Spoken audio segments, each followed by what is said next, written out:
సంగారెడ్డి విద్యుత్ కార్యాలయంలో సావిత్రిబాయి పూలే జయంతి వేడుకలు ఘనంగా జరిపారు.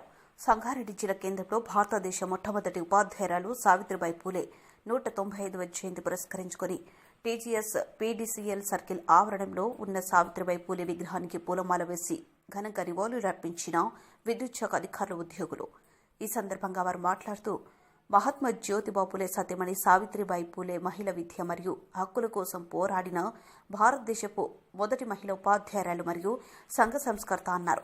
నేటి మహిళలకు సావిత్రిబాయి పూలే ఆదర్శంగా నిలిచారని అన్నారు.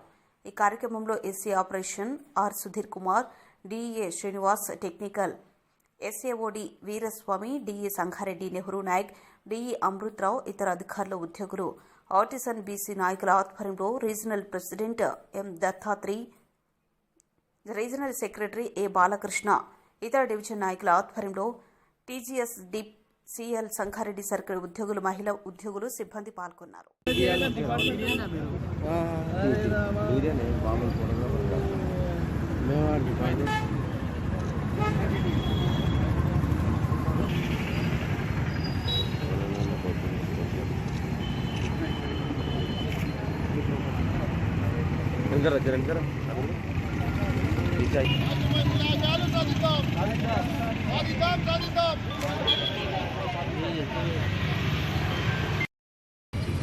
స్లోగన్స్ ఉంటాయా?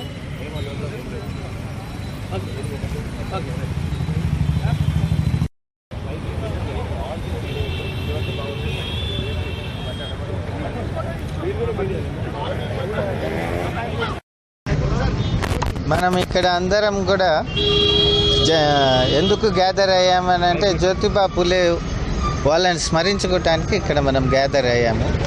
వాళ్ళు అసలు మన భావితరానికి ఎంతో ఆదర్శంగా నిలిచారు. ఎన్నో సోషల్ రిఫార్మ్స్ తీసుకొచ్చారు. ఉమెన్స్ ఎడ్యుకేషన్ ఫర్ ఉమెన్ అన్నది వాళ్ళ ద్వారానే వచ్చింది. వాళ్ళు చాలా చేశారు, ఈ సొసైటీకి ఎంతో చాలా చేశారు. బాబాసాహెబ్ అంబేద్కర్ అంతటి వాడే వాళ్ళని గురువులుగా స్వీకరించాడు.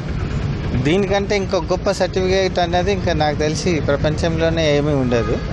థ్యాంక్ యూ అండి. Thank you. ఎస్సీ గారికి, అందరి అధికారులకు, మిత్రులకు నా యొక్క నమస్కారాలు. ఈరోజు మనము 195వ సావిత్రిబాయి పూలే గారి జయంతిని జరుపుకుంటున్నాం. సావిత్రిబాయి పూలే గారు ముఖ్యంగా మహిళా విద్య కోసం చాలా పోరాడి ఆమె విద్య నేర్చుకొని ముఖ్యంగా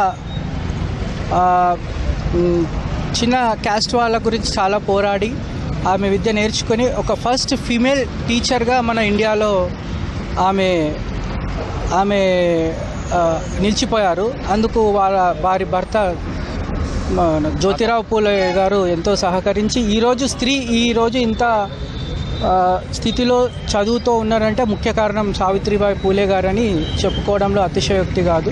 జై సావిత్రిబాయి పూలే.